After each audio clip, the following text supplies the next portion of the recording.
নির্বাচনের পরে, অর্থাৎ হাতিয়াতে একটা দর্শনের এরকম একটা মিথ্যা, আমাদের হিসাবে এখনো পর্যন্ত এটি মিথ্যা একটি ন্যারেটিভ তৈরি করা হয়েছিল। আপনার অনেকের কাছে আমি ব্যক্তিগতভাবে সামাজিক যোগাযোগ মাধ্যমে স্ট্র্যাটেজি এটা বিরোধিতা করেছিলাম। আজকে এখানে আপনারা অনেকে উপস্থিত আছেন, আমি আপনাদের কাছে অনুরোধ করব, যদি এটি সত্য হয়ে থাকে ঘটনা, তাহলে অবশ্যই আমরা অবশ্যই শাস্তি দাবি করছি।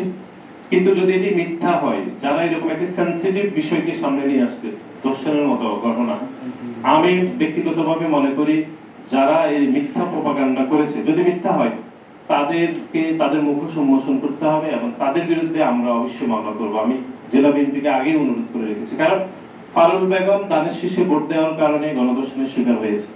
এখন যদি একই কারণে কেউ গণধর্ষণের শিকার, অবশ্যই সেটি বিচারিত হবে। কিন্তু এরকম সেন্সিটিভ বিষয়ে যদি মিথ্যা প্রপাগান্ডা করা হয়, তাহলে আমরা জেলা হিসাবে আমরা মনে হয় লজ্জিত হওয়া উচিত। আমি মনে করি এই বিষয়ে আপনারা একটু তৎপর থাকবেন, সত্য মিথ্যা যাচাই বাছাই আপনারা করবেন, আগের বারে যেরকম আপনারা করেছেন। আমি সবসময় এনসিপি নেতাদের, শীর্ষ নেতাদেরকেও আমি বলেছি ব্যক্তিগতভাবে, যে যদি এটি মিথ্যা হয়, আমি বলছি যে আমরা আপনাদের নিকট, আপনাদের বিরুদ্ধে আমরা মামলা করবো। একদম শীর্ষ নেতাকে আমি ব্যক্তিগতভাবে বলেছি। আর যদি সত্য হয়, আমরা বলেছি অবশ্যই এটি বিচার অবশ্যই হতে হবে, শাস্তি হতে হবে। এটি আমি আপনাদের নিকট অনুরোধ করছি। আরেকটি রাজনৈতিক বিষয়ে আমি একটু শেষ বলতে চাই। আমাকে জিজ্ঞেস করা হয়েছিল হাদি হত্যাকাণ্ডের বিষয়। আপনারা জানেন যে হাদি হত্যাকাণ্ড অত্যন্ত এই গণঅভ্যুত্থানের পরে সব থেকে মর্মান্তিক একটি ঘটনা এবং আমাদেরকে ব্যক্তিগতভাবে খুবই কষ্ট দিয়েছে। জনাব হাদি আমাদের সাথে জুলাই আগস্টে আমরা আন্দোলন করেছি এবং আন্দোলনের পরে, জুলাই আগস্টের পরে ব্যক্তিগতভাবে আমাদের সাথে বহুবার যোগাযোগ কথাবার্তা হয়েছে।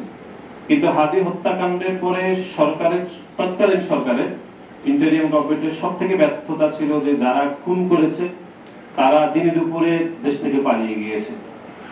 এবং সব থেকে যেটি বিপজ্জনক ঘটেছে সেটি হচ্ছে হাদির হত্যাকাণ্ডের পরে এনসিপি বা জামাত, তারপরে শিবির, তারা আসল খুনিদের বিচারের দাবি না করে, আপনারা দেখেছেন উদ্দেশ্য প্রণোদিতভাবে বিচার না আছে, রাজনৈতিক ফায়দা হাসিলের জন্য মির্জা আব্বাসের নাম সেখানে ব্যবহার করা হয়েছে। এখন একটু ন্যারেটিভ তৈরি করা হয়েছে যে মির্জা আব্বাস এখানে জড়িত। কিন্তু আমরা পরক্ষণে দেখলাম যে যারা খুন করেছে তারা বিদেশে গিয়ে সামাজিক যোগাযোগ মাধ্যমে তারা বলেছে যে তারাই খুন করেছে। আমি মনে করি বর্তমান সরকার অত্যন্ত সফলভাবে ডিপ্লোম্যাটিক ইনিশিয়েটিভ নিয়ে তাদেরকে সেই দেশে গ্রেফতার করতে সক্ষম হয়েছে এবং আমি মনে করি এটি সরকারের সফলতা।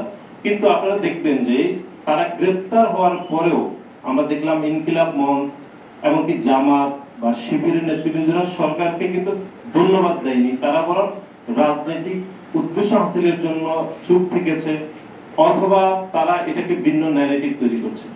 আমরা আমাদের ছাত্র দলের পক্ষ থেকে আমরা সব সময় বলেছি হাদির হত্যাকাণ্ড যারা গ্রেফতার হয়েছে ভারতে, তারপরও আমরা বলেছি যে অবশ্যই খুনিদেরকে দেশে এনে বিচার নিশ্চিত করতে হবে এবং যত দ্রুত তাদেরকে বন্দি বিনিময় চুক্তির মাধ্যমে, যেটা আমাদের একটা চুক্তি রয়েছে, স্বদেশে প্রত্যাবর্তন করা যায়, এই জন্য আমরা সরকারের নিকট দাবি জানিয়েছি।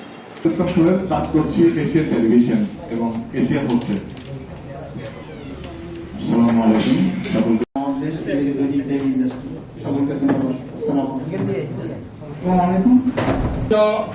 আব্দুল মোতালেব আপেল ভাই এবং দৈনিক খবরের কাগজের নোয়াখালী জেলা প্রতিনিধি হিসেবে আজকের এই অনুষ্ঠানে উপস্থিত হওয়ার জন্য আমরা আমার নাম মোহাম্মদ তসলিম হোসেন, আমি কাজ করি